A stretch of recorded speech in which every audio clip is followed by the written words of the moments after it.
Hey, everybody, and welcome back to another episode of Housing Solutions of New York's podcast, One Step Away, a safe space to transform lives one step at a time. I am your host, Dr. Xellex Rivera, also known as Dr. X. I'm excited to be here today because I feel like we're going to have a really good time. Now, the fun thing about today's episode is they not only gave me one great person to talk to, but they gave me two. So this conversation is going to be real robust, real warm, real exciting. But one of the beauty things about this podcast, One Step Away, is that we look forward to connecting with other nonprofits and other organizations that want to talk to us about the work that they do, maybe even partner with us in the future, because at the end of the day, we are all doing the same work, right? Now, we're doing it all differently, right? The way Housing Solutions of New York does it might be a little different than how another organization does it. But at the end of the day, when you really talk to all of us in this space, you realize that we just want to help those who are faced with some challenges, those that are experiencing homelessness, or those that have just hit a rough patch. Because what we all can attest to is we've all hit a rough patch at some point in time in our lives. Now, today's episode, like I said, is going to be a fun one. I want to introduce our guest coming to us from the legendary, I know you got to say legendary because everybody knows about the Doe Fund, right? There's no way that you can be in nonprofit space and not know about the Doe Fund. There's no way that you can be in nonprofit management and not seeing those men in blue shirts outside in communities showing up in those spaces. So at first, I want us to meet Orisha Jordan, who is the Vice President of Housing Placement Services. Hey, Hello. how Good are you? afternoon. I'm wonderful. How are you today? Good. You ready to have a good time? Oh, absolutely. Okay, good. Just want to make sure we got to do a post check before we get started. All right. Not a problem. Then our second guest. Now he's not connected to the singer, but he might have the same name. We want to introduce James Brown, who's the case manager at the Doe Fund. I know you get that all the time, right? I just received it right now from you. They probably say, "Did your mama like James Brown growing up? Was it a coincidence?" Right? Well, we're excited for you both to join us. How are you both doing? Good. Good, good. Awesome. So let's start off. I want to start with you, James, because I feel like your story is going to help uh, push us into understanding, just in general, why we all do this work, right? So if you could share with us a little bit about your path with the Doe Fund and that has landed you now to being the case manager. Well, me myself, we sometimes we come against rough patches and stuff. So, I started the Doe Fund in 2019, and I started on the streets, sweeping the streets, cleaning the streets, and then from there I progressed on to security, and did security for a while also, and then I got a promotion into the lab, also working with the Doe Fund. And from there, I got another promotion over to Crystal Towers, where I'm at now, working as security. And then from there, progression was to the residential manager. And then from there, I got promoted to case manager. So I've done a lot within the Doe Fund. Started from the bottom and still making a progression with my way inside the Doe Fund. I thought you was gonna say it started from the bottom. Now we here. That's what I thought you was about to say. Okay, but I thought you wanted to kick that in there. But you talked about having a slight rough patch from 2019. But in your story, you kept using the word promoted, right? You kept saying that you was promoted. Talk to me a little bit about what kept you motivated, right? Because a lot of times, you started off. You said you started off as street sweeping, and that, just from the outside looking in, people can look at you as, not the top of people, right? Like, oh my God, he must have to, sweep the streets or whatever it is. But then you kept your drive, right? So talk to me about what kept you motivated to keep going to get you now to this place. That comes with consistency and patience. It's not some place where I knew I was gonna end up. So that was just a start. So you have to look at it, from a different perspective and stuff. Though you're starting off here, but doesn't mean that you're going to end up there. So it's just a slow progression until maybe you reach a point where you had enough, or you're satisfied at this particular point. But it's not in for all where you're starting at with the Doe Fund. So it's a slow progression. So you have to have consistency and drive and perseverance and patience is what's going to keep you grounded. That key word for me that really stuck out was patience. Yeah. So, Orisha, let me pivot it to you. Tell us a little about your story and how you ended up in this field, and then how you landed at the Doe Fund. I feel like there's some patience in your story too, right? Yes, that would be very accurate. Actually, with you saying that, when I graduated from high school, my senior year, patience was one of the things that my classmates always said I had an abundance of. I have always loved helping people in general. I come from a family of helpers, and my mother worked for a housing preservation development. My father used to work for Boys Club of America, so I've been with the Doe Fund since 1996, right out of college. This was not my intended stop, but 30 years later, here I am.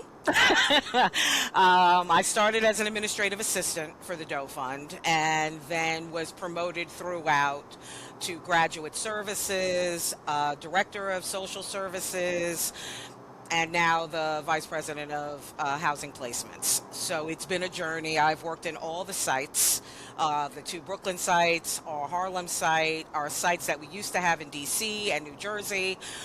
So I've been around for a very long time, but my background is in counseling and guidance and community and agencies. Nice. So this is something very passionate for me, but people in general, I have always been driven to help those who are in need.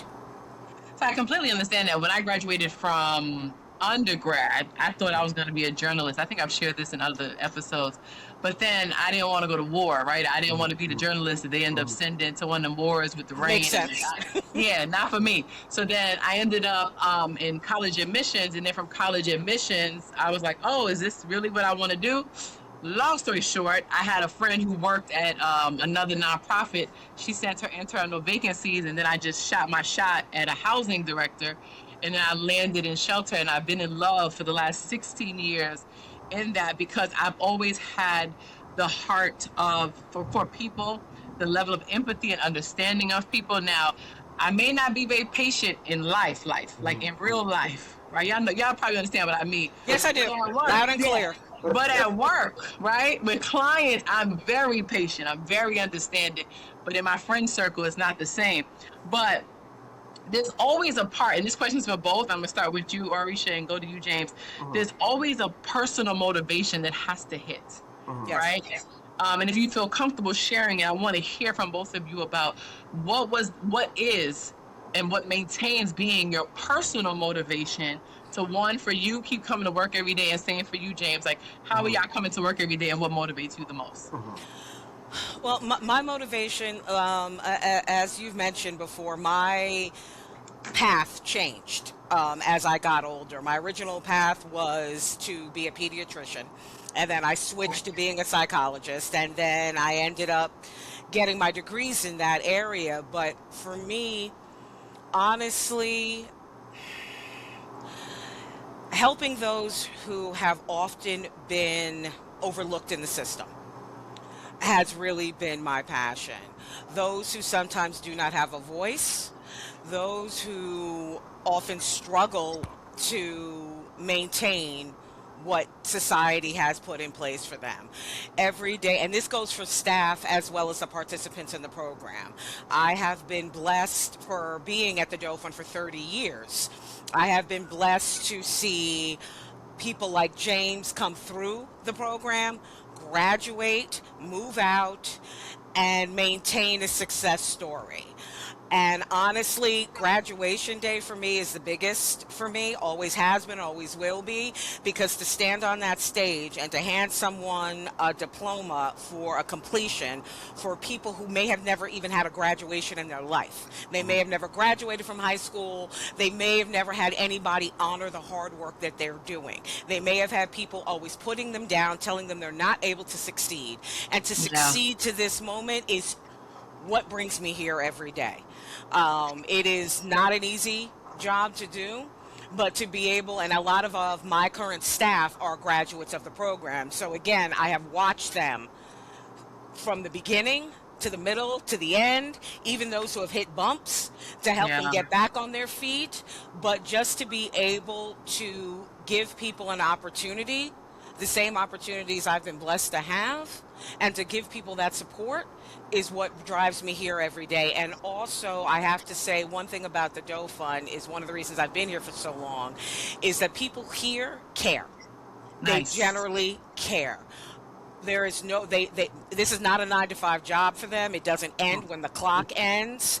People go out of their way and make sure that people are okay, and that's from those who have done the program and those who have not done the program. But to be in an environment where people aren't a number makes a huge difference. Everyone is individualized, and that to me makes all the difference in the world. So to come to such a supportive group of people also makes it very easy to come to work every day.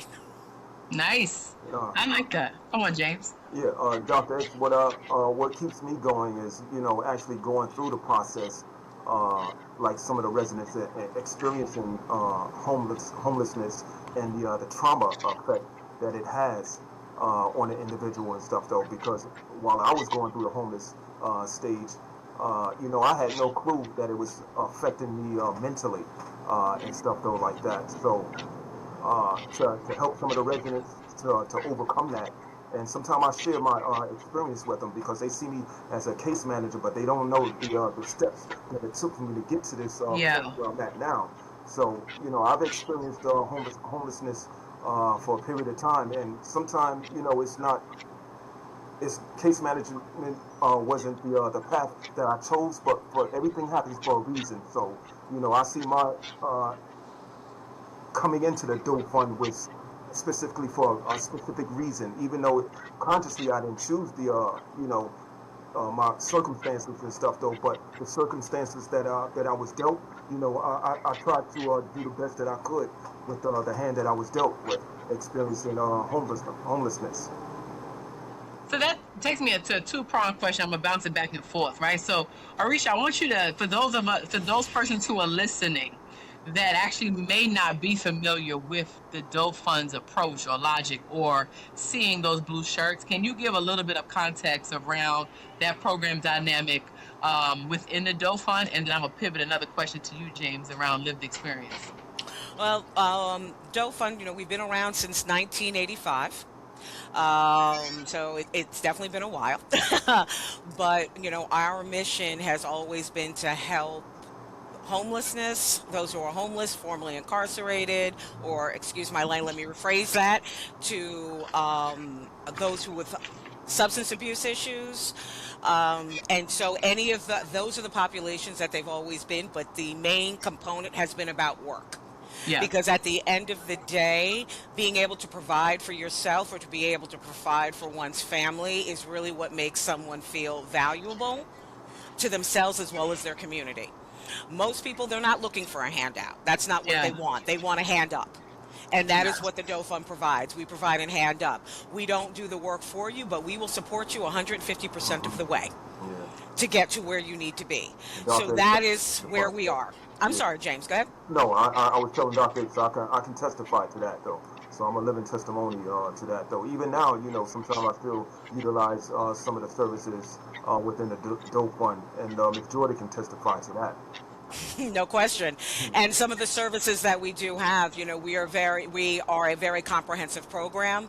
So in Mm-hmm. addition to the work component, that for those who have seen The Gentleman in Blue, what they don't see is from the door that they come in, they are in orientation classes to discuss things such as workplace essentials, how to handle conflicts, They go into a computer essentials class because we are in a full digital age world now. So if you cannot operate a computer, you are definitely going to be stuck on the short end of the stick. Very much So so. incorporating the computer essentials just for something as simple as having an email address and to be Yeah. able to submit your resume online and learn how to open up applications online. And then we also have our our career essentials, which also, resume writing, interview skills, sexual harassment.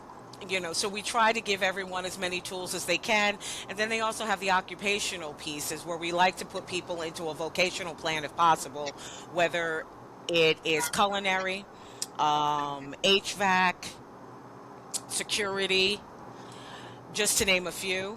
But part of the reason that we do this is to make sure that they have enough tools not to just succeed here. Yeah. Because again, moving out and obtaining a job is only one part of it.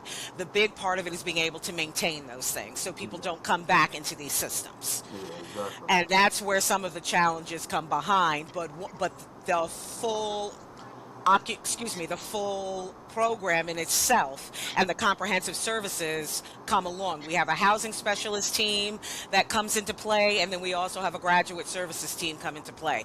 But our program is very structured. It is a 5 to 8.5 month program where the clients do get paid $17 an hour to sweep the streets, possibly do some of the occupational programs, and it is something that they're able to put money in their pocket. We do help them save money as well, Good. Yeah. so they have a cushion when it's time to leave out of here. But it is definitely a comprehensive program where we try to incorporate anything and everything, including if we need to attach certain gentlemen to mental health services or anger management services. Substance Uh, abuse. so substance abuse services. Thank you, James. Substance abuse services. So we try. If we don't have it here, we will outsource.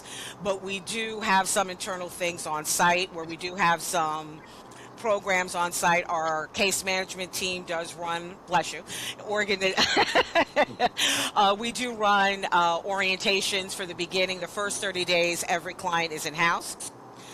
So to get acclimated to our program, so they know what it's about, and also it gives them a chance to breathe. Yeah. A lot of people are coming from multiple places, whether it's a substance abuse program, whether it is from jail, whether it is just from another shelter. They need a chance to decompress. Then those 30 days really can help them decompress and find out, one, is this the place for them? And two, what best services can we attach to you to make sure that you can successfully make it through? All of our participants have a case manager from the time they walk into the door until the time they leave, and then they are assigned a graduate service advisor for when they do leave. So there is an aftercare portion of it as well. That's really amazing. And so, James, that's why I wanted to kick it to you after explaining it for some of our listeners who may not be familiar. One of the key factors that I think can sometimes, not all the time, but they sometimes make really great human service workers outside of empathy and patience and understanding and education is lived experience. Sometimes the people who actually went through it are the best coaches for people who are now going through it, right? A lot of times people look at it like, well, if you were homeless, 10 years ago, it's so drastically different than if you were experiencing homelessness today. But I wanted to talk to you about how did you feel that your lived experience molded you for all those positions, but molded you specifically now to be a case manager and pour into other people? It just gives me a better understanding where some of the residents are coming from with homelessness and formerly incarcerated people coming out into the shelter or from the shelter trying to seek permanent housing, which I experienced all that and stuff. Coming out, formerly incarcerated, I had no clue what I was gonna do and stuff. And I was led to the Doe Fund, and one thing led to another, and it's still gonna take commitment, Dr. X, and it's gonna take patience. Nothing is gonna happen overnight. So Yeah. you have to inform the residents or the clients, just stick with it. you're going to see a progression, but it's going to be slow. Everything is not going to be done right away. So if you have that commitment and that patience, you'll go a long way inside the Doe Fund. The Doe Fund has so many resources. It's out of this world. A lot of people have no clue about the Doe Fund and how deep the well goes. Well, let's talk about it, because a lot of people may only know the guys in blue, right? I keep highlighting them because that's the one thing that a lot of people have seen. Like, you've seen those guys in blue, and, you know, shout out to your marketing and branding team, right, that made them shirts, and the people that go outside, because the other part of that is it shows not just the Doe Fund, the brand, but also just how, you know, you're giving somebody a skill set. Because one of the things I always tell people is, you know, homelessness is a response to trauma already experienced, Exactly. right? That's why the person should not be labeled a homeless person. They're just a person experiencing, you know, this moment of being unhoused. It doesn't define Exactly. who they are. However, when they come into like our shelters or our transitional housing, we should be giving them more than just housing. Right? That's why I always tell people with the housing first model, which is a wonderful evidence-based model. But the part that people forget to talk about in that housing first model is there was services attached to it when people moved out. We just Exactly. highlighted like, oh, it's housing first. If I get you a house, James, if I get you a house, Orisha, then you'll just be good. And it's like, actually, no, right? Because you got to teach me how to pay my bills too. Exactly. You might have to teach me how to get up and go to work. Yeah. You got to teach me how am I going to maintain, because I was sad for a long time. You got to give me, where do you go? Where do you find grocery stores? You What know, if I'm- and oh, I'm Yeah, sorry, go on. Dr. X. No, No, go on. I wanted to piggyback on what you were just saying on just how critical what you're mentioning is, and that's where the soft skills come in. Yeah. You know, when they're living in the shelter and working for us, you know, part of it is you need to come to work on time. You need to come downstairs. And if you can't make it to work, you need to notify your supervisor. And so Right. part of, you know, and one of the things I've always told the gentleman here in the program is if you're going to make your mistakes, make them here. This is where we want to Yeah. make the mistakes. And And when everybody's we're not empathetic outside. No, they're not. Yeah. There's some employers outside that you Yes. late 2-3 They times. don't wanna hear you it. run. Nope, You they don't better want to get hear out of it. here. So now is the time to make those mistakes. You know, how do we deal with the pedestrian that just threw a coffee cup on the floor right after While you you were cleaned? cleaning, right? Right. You know, do you go off on them or do you hold your composure? Like, how do you handle those situations? We all get into situations. We all get, you know, curveballs thrown at us. And the question is always, how do we handle those situations in that moment? So Absolutely. the skill set of living life on life's terms is the part where we really try to incorporate just some of those soft skills of just coming down, meeting with your case manager weekly, making your appointments. If you cannot make your appointment, communicate and let us know. Communication That's is big. okay. But Yeah, the communication is big. key. That can make or break anything that you do. Is just communicate. And, So another part of the Doe Fund. Oh, sorry. Go, James. Sorry, no, it's just basic life responsibility. A lot of people were never taught, you know, life responsibility or never had the chance to learn those different factors when it comes to life. It's the same thing with here. You know, we have different training classes also, but if the residents are still involved in using substance, you know, then that defeats the purpose. Then you're not really ready to work. Because Yeah. you're not going to show up on time. You're going to miss days. You're going to go to work high or so. So, you know, it takes a while for the person to actually make that commitment to if they have a mental health issue. That's another factor that will cause a person to lose a job, get a job, and lose it, going back and forth. So it's other factors that play a role. I mean, my thing is, again, I always say this in-house, that a lot of times people think that because of a person's age, that they just know. And I always have to remind people, they may not know, right? Because I was of a certain age when I first left, you know, my mother's house and had my own apartment, but that don't mean I really knew how to clean a stove. And that sounds so simple to some people. Like, oh, you could just, yeah, but it's not like I really learned it. No. Right? Right. So now, you know what I'm saying? Like, I was cleaning everything else but the inside of the stove, right? Yeah. So now I'm living independently, and that's you know, we're laughing that off, but there's so many people, like, we're just thinking, Yes. oh, this person's 30, 35, 40, 45, 50, whatever. Oh, they should know how to clean. No. They should know how to, they should know work ethic. They should know these things, but they don't. But the other part about the Doe Fund is you guys have housing opportunities, correct? Transition Correct. housing. Y'all have some shelters. Talk to me a little bit about the types of housing you guys have. And, do the clients, they go through the housing and then end up in the program? Also, I know I'm giving you a lot for both of y'all. Okay. Also, tell me what you do when the non-compliant client decides that they're not doing the Doe Fund way. Listen, those are my favorite. I know. Because I tell Those people are my favorite. I would be the non-compliant client. I say it all the time. If that happens to me, please, whoever gets me, no, I'm the non-compliant one. Okay, James, so if you become my case manager, just know I'm breaking all the rules. But tell me everything about the Doe Fund as it relates to transitional housing, supportive housing, everything. Well, one of the big, of course, living in the shelter is always a challenge. Thank you. That's the word. I was trying to come up with the best word, but the challenge is a good word to put up with. And one thing that I really, really respect from the housing team, again, it's a mixture. We have people who have never experienced homelessness, and then we have people who have experienced it. Nice. We have people who have experienced incarceration. We have people, we have graduates that are part of the housing team. So it's a mixture of personalities, because at the end of the day, it's about who can reach who, whatever the case might be. So when you talk about noncompliance, I'm jumping around for a minute. When you talk about noncompliance, sometimes it's who's the best person to reach out. It may not be the case manager. Yeah. It may not be the housing specialist. It might be the security guard. It might be the kitchen staff. Right. It could be anyone. So it's whoever can really get through to that person in that moment. And sometimes, it's unfortunate, but I was having this conversation with my manager of housing today, because she sometimes gets very frustrated because she wants the best for these guys.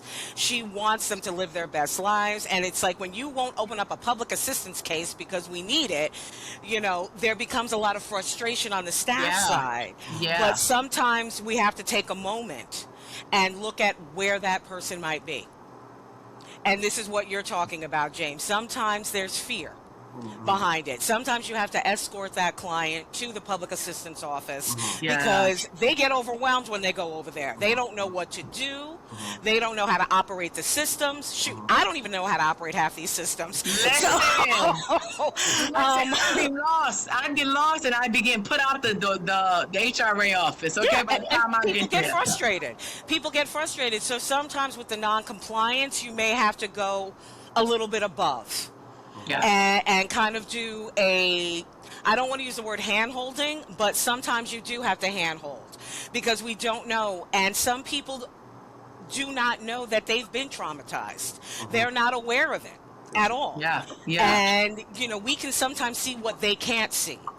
So it becomes, for me, with the non-compliant, it becomes a collaborative effort.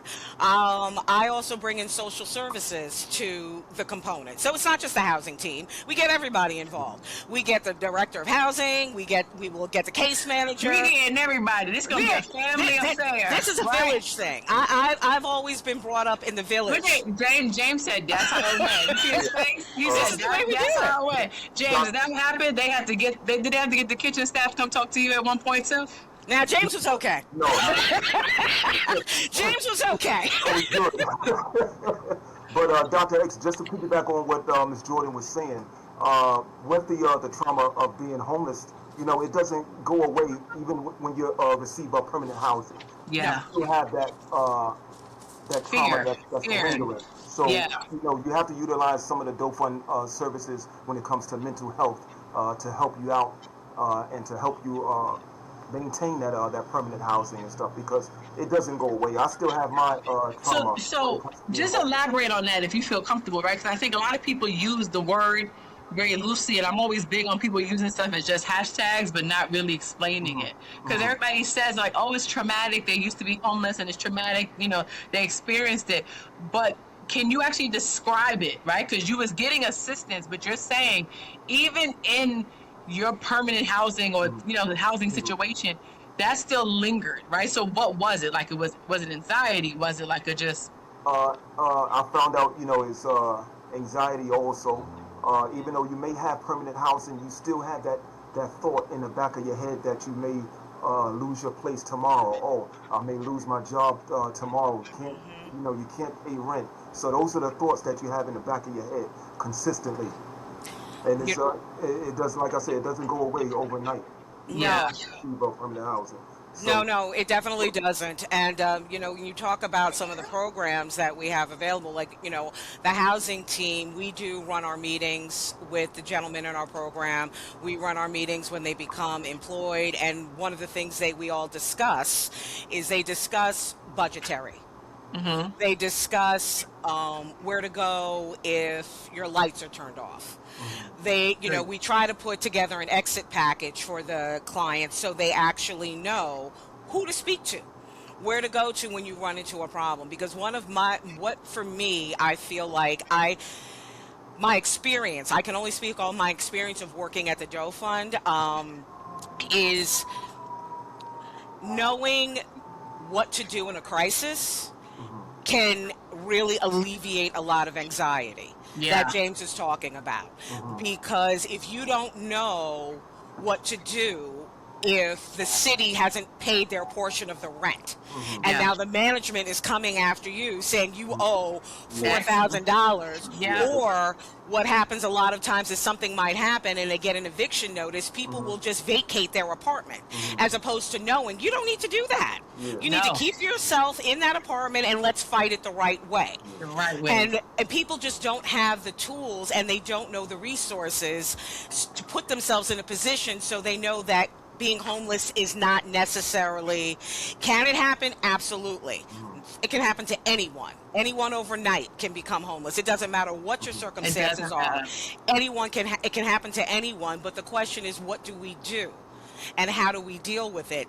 And so it's helpful to have a lot of the programs, and I really appreciate how the housing specialists take the time to let them know about discriminatory acts, what Yeah. to do. Open up your HRA account so you know how to monitor what's coming in. We work with all the programs. We work with City FEPS. We work with the Special One-Time Assistance Program, which is SOTA. We work with the Enhanced One-Shot Deals. We work with Project Reconnect to get people back to their families, which is great for Yeah. anywhere in the country, And supportive housing, for me, has always been, I think, because my background has always been with mental health, specifically abnormal psychology, has Yeah. always been my passion and it's always been my drive, which I think is why I'm always prone to those non-compliant people. Um, but one of how I started working with housing was through the supportive housing route. Okay. Because one of the things I was seeing coming in, working in social services, is how many people, that was the barrier. The reason they couldn't maintain housing wasn't because they couldn't keep a job. They had issues paying their rent on time, and whether it's a neurodivergent issue or anxiety, depression, schizophrenia, there are so many levels. Yeah. And substance abuse, you name it. So putting people in the proper housing, for me, is very important. And it's one of the biggest messages we send to the team, is let's try to place people in the proper places. So if they've never lived on their own, they are actively using, they may have, HIV, whatever the case might be. Let's get them the support they need, because again, it is not about getting, it is about maintaining. And Yeah. you can't maintain if you're not in the proper environment with the proper levels of support. So those are the programs we deal with. Yeah. And the housing team takes them from beginning to end. They take them to opening up the HRA account, the New York City Housing Connect account. We do the surveys to find out what programs are best for the clients. They schedule the viewings. They do the walkthroughs. They escort to viewings. We move them out. So from A to Z, they put together the City FEPS packages. They submit the pay stubs. They do the packages in current. You name it, they do it from beginning to end. And even when they leave and they have issues, they call us. Well, you said in the beginning there was aftercare. You can't tell me there's aftercare and not not let me care? call. And No. not care. You can't have aftercare and not care. So No. that's a great thing. James, for you, yeah. can you share a moment, obviously not disclosing a name or anything like that, when you saw the progression of a successful client, and then how did you define, or how did they define success? We have one resident by the name of Mr. Magno, and he's been clean and sober for 2 years now, going on 2 years, and he's part-time employed as an HA worker also, and he's maintaining his sobriety. He follows the rules and regulations of the program. He hands in his documents on time. Nice. So he's one of the few success that we have. So we always try to highlight him and give him motivation to keep on with his sobriety. Well, that's a good one. That's a really, really good one. Now, for you, Miss Vice President, it's a little different. It's a little different, but kind of probably the same. From your role, like with housing placements and things of that nature with your teams, how do you define success, and what does a client success look like from your point of view in your role? Oh, I have multiple. I do. The number one, of course, as I mentioned in the beginning, is graduation. Okay. That for me, being able to be on the stage and hand those diplomas, because in order to be a graduate of our program, you have to have employment and independent housing. Okay. So those are the two major criteria. So if you're on our stage, you've achieved these things. Oh, And so for that, for me, is huge. And also because I happen to be one of those type of directors where I'm hands in. I'm all hands on deck. I can tell. I'm not sure I want to be a client at the Doe Fund. I think you might come find me. Oh, I will come find you. There's no question about that. I will come find you. Jay, she said she's leaving her office.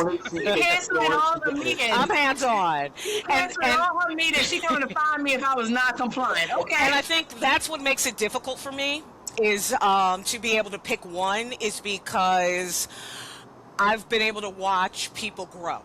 Okay.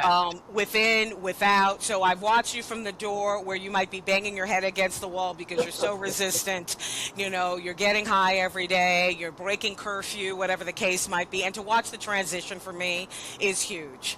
But I would say probably one of the most, it's a bittersweet one. It was a gentleman, his name was Mr. Van. And he had been doing our program, very successful doing our program. And unfortunately, he developed cancer while he was in our program. And it was a stage 4.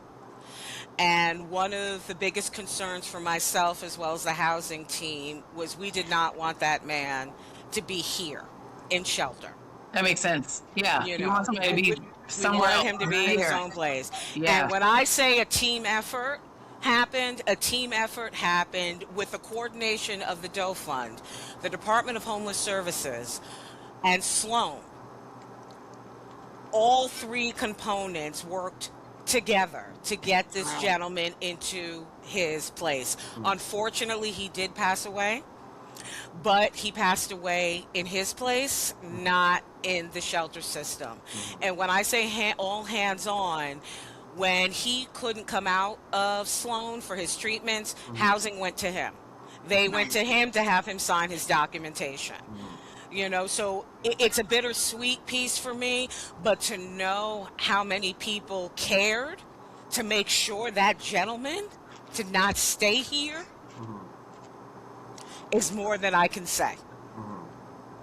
Yeah, that's impactful. I mean, and it takes a toll even on the staff, right? Yes, it does. It does. I had a client, he was also facing a form of cancer, amongst other things, and he was very rapidly hospitalized, and every day we was like, is he coming out today? Is he coming out today?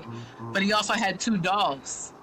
Oh, boy. And Don't get me started on pet. I'm a dog person. Don't get me started. We'll be here for another hour. Mom. I'm a dog mom. I was like, there was some people around me that was like, get him out of here. And I said, no.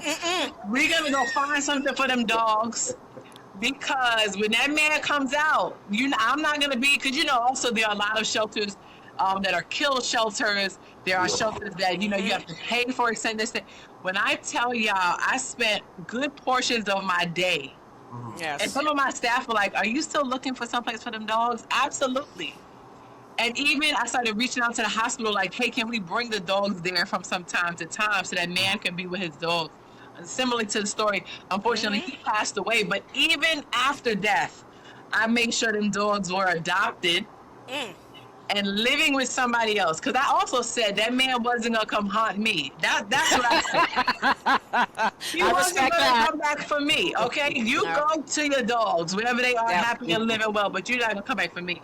But If I hearing, may, yeah, one absolutely. last thing, real quick, is the other piece that you when you talk about success is that we've recently reinstated our alumni barbecues, which are now happening in September of every year, and to watch and see people who have graduated from 20 years ago show up to the event and still say, "Hey, I'm doing good," is an amazing Yeah. thing to see. And the graduates want to come back, and the biggest thing is when they come back, they're like, "Hey, can I talk to the guys in orientation? I want to show them that there's light at the end of the tunnel." That's and amazing. that's and that's a big piece for a lot of people, and so to have that and just see that, to show that it works. It works if you want it to work, like anything else. We're not Yeah, here to do it for you, but we damn well will support you through it. As that's long the as you same want to part. do it, then we will support you through it. And one of the things that we're also trying to do too is on June 30th, we are having a housing brunch, and we're inviting landlords and realtors to come meet with us and learn more about our program, so they know who the gentlemen are that we're trying to place and understand the holistic piece that we're putting into place. And so it's easier to place people when you have a one-on-one Relationships. relationship with people. Yeah, and So much this is easier. what we're trying to do. We've set a date. We've been inviting people, and we're hoping to have a decent turnout, because we want to be able to plug as many people into this housing market that is very challenging right now. Exactly. And as much support as we can get, is what we're trying to do for these gentlemen. Absolutely. James, as a case manager, what do you think this work has taught you between your personal and your professional life? Oh wow. It's taught me. Well, I'm still learning patience. And That's your key word for today, yeah, James. that's the key word for today. Listen. Especially over here. That sound like somebody was testing your patience today. That's why you keep bringing it up. Patience is number one in case management, because coming from residential manager was it was an easy transition, because a lot of the residents already knew me. So I had a Okay. good rapport with a lot of the residents inside the building. So that transition They knew you. I'm sorry to cut you off. They knew you from before. from residential manager within the same facility. Okay. Okay. So I just Gotcha. made the transition over to case management. And like I said, a lot of the residents were already familiar with me and stuff. So that was pretty much, that was pretty easy. And plus I had a good rapport with many of them also. Okay. All right. And then after 30 years, it's still going, still beating, still pumping, still passion oozing. I could see it just oozing off of you. Miss Jordan, Okay. how many vacation days do you have? Oh, good Lord. I have no idea. Listen, me and you in the same. If you got a lot, then me and you in the same bucket. I have a lot. Let me tell you, I'm it's so always bad. here. It's so bad that like the HR department has to call me and say you're gonna lose it, and then I'm Yeah. like, oh, well, let me figure it out. Let me roll it over. Let me something. But it's so bad. Okay, No, I'm the we same want to way. talk about that. We want to talk about that. They're gonna know. They're gonna know we're workaholics. Okay, so we're not gonna Yes. do that. No, we don't want to talk about But that. after 30 years of all that and passion still oozing off of you, what do you think this work has taught you personally? I have learned a lot being here. I have learned in a tremendous amount of challenges that people face on a day-to-day basis. I have been inspired over the years watching people overcome so much adversity and pulling themselves up by their bootstraps just to be able to do what most people blink to do. They Yeah. take for granted the housing, the water, the food, things that people take for granted a lot. And to be able to be around those who have just overcome so much adversity. I have learned, I have a lot of patience, but I've learned a lot more patience. I've also learned to be a little creative. I Mm, was a very my boss would tell you, I'm a very in the box kind of person. mm, And I've had to expand that box over the years, and being here has taught me how to sometimes meet people where they're at. And that can make a big difference because, again, I might want this for you, but again, you might not be ready for what I see your potential to be. So yeah. sometimes I've had to step back, unpeel the layers, and start way at the bottom to help build you to the top. So I have had to learn how to do that over the period of time, but I have had the most amazing experience working with the most amazing group of people over the years. And they have taught me so much. I mean, I grew up here. As I said, I came here right out of college. So I've literally You grew grown up up here. there. You grew up there. I have grown up in the Doe Fund, and it has been a roller coaster ride. There's no questions. There's a lot of challenges. There are days I've wanted to give up for myself because I have my own personal Yeah. challenges. But reminding myself that there are people who have experienced a whole lot worse than I have. And if they can come to work, what the heck is wrong with you? With a You better smile you better sometimes. get up. Yeah. Exactly. You better get up You gotta go to and work. show up. Because sometimes the most important thing to do is just show up. Because if you show up, then the opportunity to help someone, which also helps me be the best person I can be, Yeah. helps me. It's my therapy too, to help someone else get to where they need to be. Because Awesome. Dr. James, X, you want with me, even leaving a job, I'm still thinking about the next day. I'm still thinking about certain residents, what they need, how to help them out. Uh, so it always stays with you and stuff. It's a never-ending task being a yeah. case manager, especially in Miss Jordan's position. I can imagine. Miss Jordan, you can keep that. You can keep that. Well, thank you. Yeah. Here's what we're gonna do. Like I need a part two. So I need y'all to know I'm gonna need a part two, and I need both of you to come back and come cut up with me. Oh, Um, I would because love that. That would be okay, wonderful. we need a part two.